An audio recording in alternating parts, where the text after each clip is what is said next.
say thank you for having me here. What a really great conference. And I know some of you, I know many of you working on some of the great things going on in the personal information economy. But let me start, before we get into introductions, with this picture, which I think will be familiar to most people. But I think it's really, really important context. In the Industrial Revolution, the productivity improvement of the use of energy was about 1,000. You know, we had a 1,000-fold improvement in productivity. And that took about 100 years. In the last 30 years, we haven't had, with data, the processing and collection of data, we haven't had a 1,000-fold increase, not 10,000, not 100,000, not even 1 million. It's been a 10 million-fold improvement in the efficiency with the productivity of data. This is fundamental transformation of what's going on and how we use data and how we think about data.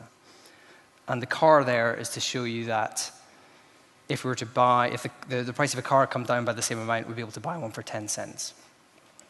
So I'm Client Strategy Director at Ctrl-Shift. We are a specialist consultancy, as Molly said, focusing on digitally empowered customers. And these are some of our clients. Many of our clients aren't on this list, but we work all over the world. And we historically have done research. In fact, we came up with the term PIMS 2011, and we ran an innovation lab to look at use cases with self-data in 2013 with 70 brands in the UK. But today I'm going to talk about three things. Firstly, we think there's a kind of perfect storm brewing around personal data. I'm going to talk about what that means and our way out. Secondly, I'm going to talk about personal information management services. And are they inevitable, or is it just some great theory and some great innovation and some great technology? And then thirdly, we're going to talk about the business response. I think we've been around 7 or 8 years now, and originally, we dealt with academics and researchers and the World Economic Forum, and a few corporate rebels who had a good idea, and people who had a vision and a way to change the way businesses interacted with customers and how to build trust. But what's happened over the last few years is that we are tipping into a point where brands are now pulling this story. And they're asking about growth and they're asking about trust. And I'm going to talk a bit about our clients and a bit about what we do with those brands trying to build trust. So let's go back a bit. We see 4 key shifts in the market, 4 key fault lines. So the business shift is, we've talked about digital disruption today, but there are new business models with data, whole new businesses competing, new intermediaries. I'm an energy company, suddenly there's someone in the middle of with me and the customer telling me, actually, they own the customer now and they can tell me when to switch and how to engage with the smart meters and so on. So it's a fundamental shift for businesses about how they brand, how they run their supply chains, all around personal information. Second is the consumer opinion shift. And this is, in some ways, very clear. Do you want control? Yes. Would you like a free cheeseburger? Yes.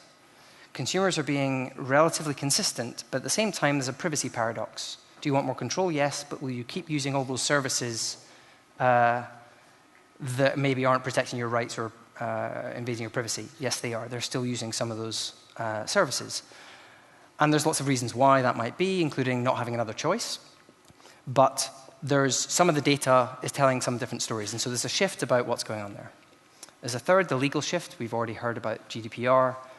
But it's not just Europe. It's Brazil. It's Russia. It's Australia. The FCC are doing some really interesting things in the US with telcos.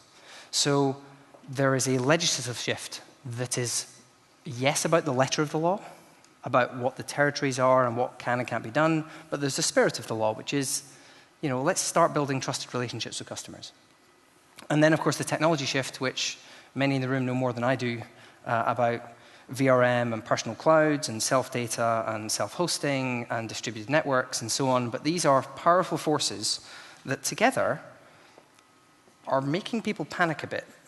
We see them as a perfect storm. They're coming together in a way that these storm clouds are rumbling and have done for a while. But they're coming together quite powerfully in a way that is making boards and strategy directors and chief digital officers and academics and regulators either panic or not know what's going on. Lots of fear, uncertainty, and doubt. And we think it's unfolding on kind of three fronts. Firstly, norms. What is acceptable when it comes to collecting and using personal data? We have social contract that's kind of being re-challenged.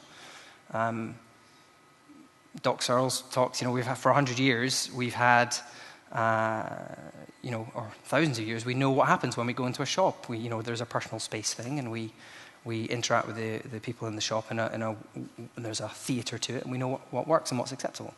The internet's a teenager, maybe 20 years old, and they're now dropping beacons in our pockets and following us around the store and doing interesting things. And we haven't really worked out what the norms and behaviors are yet. And some of those things are coming. The second front is around rules. Regulations and policies are reacting to those new norms and behaviors about what we accept and what we don't. So there are norms, rules, and thirdly, tools. Individuals are getting tools themselves to protect their privacy, these privacy-enhancing technologies, but also just manage their permissions and their preferences. So we've got these four shifts: business, opinion, legal, and technology. Bolt, clever. And then norms, rules, and tools. And so if you think about the way businesses are responding to this, it's kind of, on one hand, there's the existing business, there's core business. As much as there's disruptions happening, and as much as there's amazing new innovation and technologies, these businesses still have shareholders, still have sales targets, still have businesses to run. And so there's existing data practices and policies and supply chains and so on who still need to function. And so they're in this perfect storm working out what they need to do to future-proof themselves for their business and personal information strategies. And the second response is the innovation response, which is, well, let's look at the research and development of what could be happening with blockchain or VRM or personal data stores, etc. And the point of these two arrows is that they've been happening kind of separately. The businesses trying to work out what to do with trust, the empowered customer, and intermediaries, and so on, the legislation. An innovator saying, hey, we've got a white flag, and it's over here, and we're leading the charge, and it's a great new way. But they've kind of been happening separately. This perfect storm is really coming to a head because the two are coming together. Especially as the data stores and the innovators in the room who are now raising money, engaging with brands, looking at the commercials, and saying, hey, the way we build relationships with customers and the way we can innovate with personal data, especially self-data, kind of come together. And it's quite potent. So this is why this perfect storm is kind of unfolding and why now is feeling like an important moment. But is it a stalemate? So we've got this tension. On one hand, you've got privacy and trust. Lock down the data, treat it like a toxic plastic, lock it in the ground, don't collect it. People around the business who put the no into innovation, the security, the info security, the privacy policies, the chief risk officer. And on the other hand, we've got people looking to innovate and grow and do exciting new things and are trying to find the trade-off with the privacy and the trust. The banks we speak to say, we could do amazing things with personal data, but our customers would go bananas. And so there's this tension, or perceived tension. And it's not just inside businesses.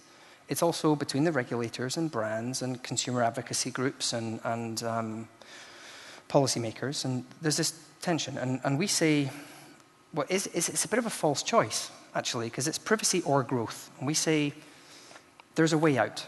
We can step over this conundrum. Firstly, we don't just look at information as a tool in the hands of businesses and organizations and governments. We also look at it as a tool in the hands of the individual. Second, we don't just look at data siloed, and I bet the word silos come up a lot today. But we also look at the individual as the point of integration. Doesn't mean they have all the data, but just being the logical point of integration. It kind of just makes economic sense instead of having these copies of data everywhere. Third, it's not just organizations as managers of data, but individuals can manage their data too.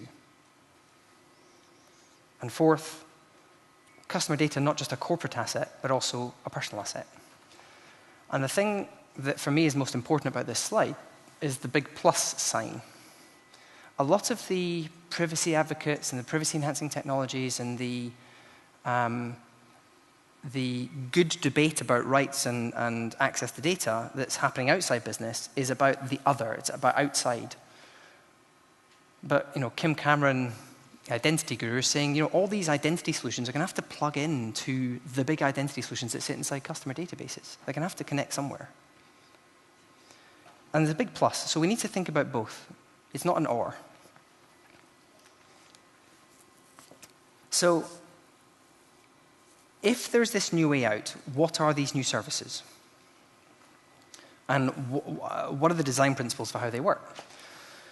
So the point of this slide is to say there's the green side. I don't know if you can read it at the back, but this is business, organizations, corporates, large places to manage data. And frankly, they're the only places that could. They had the money and the scale. They had clipboards, and now they have data scientists and Hadoop clusters and teams of AI people looking at bots and all sorts of things, because they're the people who have the money and the scale. And they're processors and controllers. And there's been nothing on this other side, or at least people have been talking about it for 15 years. Now, what self-data represents, what VRM represents, what PIMs represent, is the individuals being not just in control for control's sake, but just being able to help me get stuff done, do things on my side. And so just like businesses do billing and marketing and customer services and so on, at Ctrl-Shift, we see individuals. We have things to do on our side, front office and back office, if you like. So I'm going to call those out. And for us, this whole blue side is PIMs. PIMs aren't just the data and management and so on. It's anything on my side where it's giving me agency. So first, decision support. So at Ctrl-Shift, we say decision support is helping me make a decision that's acting in my interest. Everything from where to buy a Coca-Cola, to where to go on holiday, to where to find a healthcare for my elderly parent, through to how to, which university to go to, or what shoes to wear. And the reason it's a specific type of information problem, just like billing is different to marketing, decision support is different because it's kind of a matching of what's up here, my goals, my intents, my preferences, with what's out there, all the prices, all the expert reviews, all the advice, bringing those things together in my interest. Second is life management services. And for us, life management services is acting on the decision. The decision is relatively kind of contained if this is what to do. The life management is helping me do it. It's the outsourcing of that activity, or the advice and guidance of how to get the activity done. So the checklists and the guides and the automation, the if this, then that type of activities. And then thirdly is the pretty familiar, I think, to this room at least, the data management services. So that's all the lockers and vaults and PDSs, personal data stores, sit. But also personal analytics and all the consent engines and sharing mechanisms and API of me and all those things. That's where that sits, in our view. And so PIMS is this whole, for us, this whole blue side of giving the individual agency. And in the UK, we've been tracking this market for 7 or 8 years now. In 2014, we were seeing one new service launch a week in the UK. I'm now tracking around 700 PIMs of all colors and creeds. And we think there's at least $3 or $4 billion of VC investment in this market now. And this is all we do. So once we start putting the individual in the middle, new things happen, which I think many of you already get, but I'll just articulate because it's important. The blue ring around the outside is kind of how organizations see themselves. They cluster themselves into sectors. But in my head, I don't live like that. When I move home, I touch all sorts of different businesses. And so by standing on the side of the customer, we can start to organize our lives and our information in a different way. So on the outside, we call them life departments. It's crude because life is messy and networked and noisy, but it's a good proxy. We call these life departments. And on the inside are my customer needs against those life departments, and they kind of all interact and all intermingle. And so when we're working with startups and brands and academics, we start with this picture to say, what is the best and first thing to do that starts with the customer? And where's the most value to be created, both either in money or in helping them feel more in control or other jobs they have to be done. But we have to really start with this picture.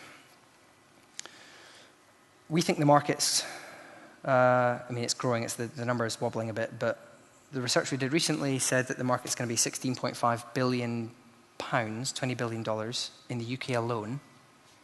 And that's just money flowing into the PIMS. That's not money that the businesses can take out their business because they don't have to manage the data anymore.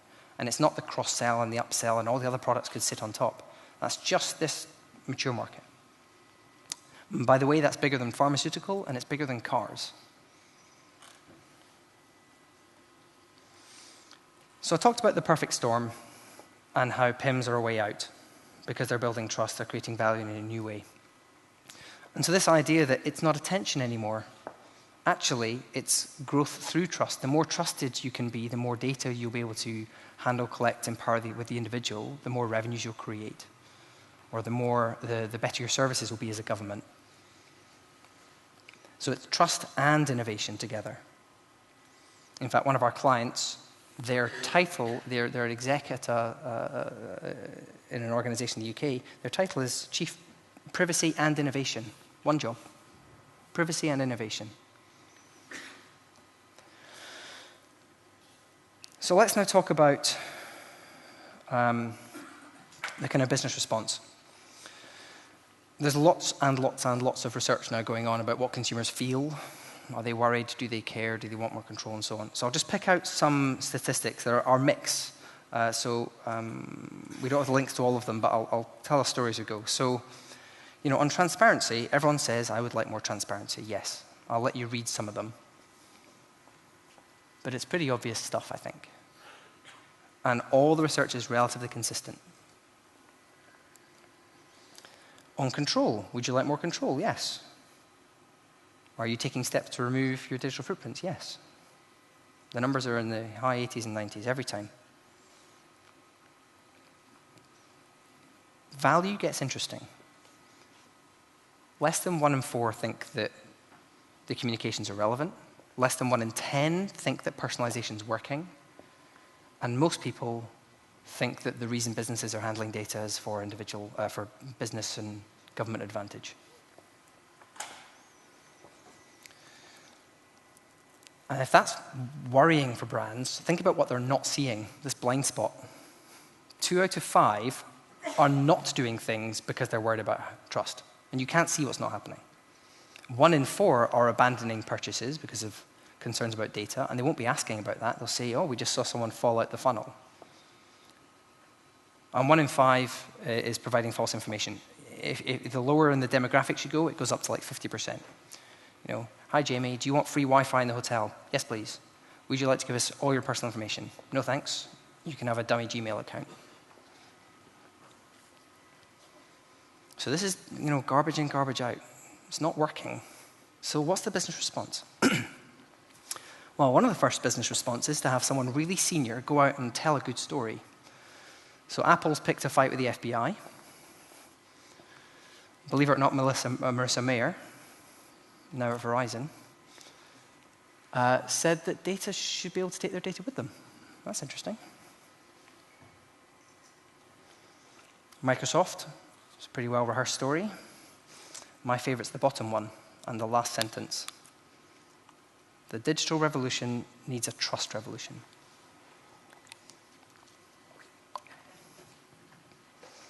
So what's interesting about this, and I'm going to talk about the business response, is one of the first things to do is kind of reassure customers and have the brand promise. So that's okay, customer promise and a data promise. Everyone's discovering manifestos like penicillin at the same time. Everyone's got my 10 rules. We don't sell data. We don't do anything weird. We won't contact you. And that's good. Well, then we get into small print. Okay, well, Tim Cook's saying that, but I've still got 67 pages of terms and conditions, the last of which is we reserve the right to change these terms and conditions whenever we want. Stephen Debman, who's the Chief Privacy Officer at Facebook, stood up at our conference last year and said, T's and C's are not for understanding or transparency. I'll say that again. T's and C's are not for understanding or transparency, i.e. they're written for lawyers by lawyers. So the small print gets really interesting because suddenly there's a bit of a gap now of a customer promise and what we're doing and what we're saying and how trusted we are. And then you get into user experience. And things like dark patterns. There's a big button saying, do you agree? Yes. We do the $5 extras for the airline thing, extra insurance. And then a little tiny no that says no. So I'm kind of guided there. Or the skip button that ends up at the top of the screen. Have you seen that when you're trying to, it says, would you like to sign in? No, thanks. So the user experience is becoming quite important about trust. And these things are starting to get a bit bent out of shape, and actually are they aligned? And that's before you start thinking about governance of who's looking after the data and how's it being processed and what the rules are for people to do things inside. And then the architecture, where's the data being stored, and the residency, and is it being cleaned properly and processed? And that's before GDPR kicks in and things get really complicated. So we're into this really, if I'm looking at the business and saying, are we trusted? I think so. I've got these business opinion, legal, and technology forces at me, and I'm trying to balance the ship, or government. How do I act? And so, the kicker challenge is business model. If my business model is to make a recommendation, that's great. But as a consumer, why did you recommend this restaurant, not that one? This car, not that one? Is it because you're getting commission in the back? Can I trust it? Do I know? In fact, in the UK, the regulators fined the price comparison sites, who take, I think, 70% or so of energy switching, because they weren't ranking by the best deal for you. They were ranking by the best commission they got. So business model and strategy is at the heart of how businesses start to build trust with customers. And at Ctrl-Shift, we work with big brands, global telcos and retailers and bank networks and hardware providers and all sorts, price comparison sites, car companies, to say, how do you join this stuff up? And guess what? Over the last 2 years, I'd say, it's become a board conversation. GDPR was interesting, but it's kind of for the compliance guys. We'll just let the compliance guys look at the blue box. If you go from the letter of the law to the spirit of the law, and you don't make it just about Europe, by the way, suddenly you get to a strategy that says, can we build trusted relationships with customers? And that's what we do. The other side of what we do is say, let's look at the exciting innovation where individuals can control and create value. So conveniently, we've got a conference at the end of the month called Growth Through Trust. In fact, last year was called Growth Through Trust. This year is called Achieving Growth Through Trust. I'm delighted to say that I can offer everyone in the room a discount if you'd like to go and buy a ticket, 20%. The code is MyData2016. And we're going to be looking at PIMs, and we're going to be looking at self-sovereign identity and building trust and new digital ecosystems and all the things you're talking about here. But we'll be bringing a lot of clients and a lot of brands. So here's who came last year. A lot of brands are listening and talking and starting to throw money into these things. This is just some of those who we were able to share. So I'm really excited about this conversation, and I think we are reaching a turning point in the self-data movement, MyData, green button and blue button in the US. And I think the Australian government is starting to look at MyData. But for us, it's very simple. This is about growth through trust.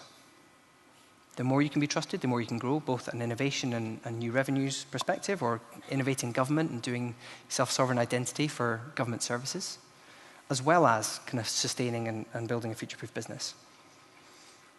So, we've talked about this perfect storm. It's really, really difficult stuff, and it's really complicated. We've talked about personal information services, which I think are inevitable. It just makes sense to put individuals and make them the logical point of integration. And the business response has to be about growth through trust. And with that, I'll close, and we can have some questions. Thank you.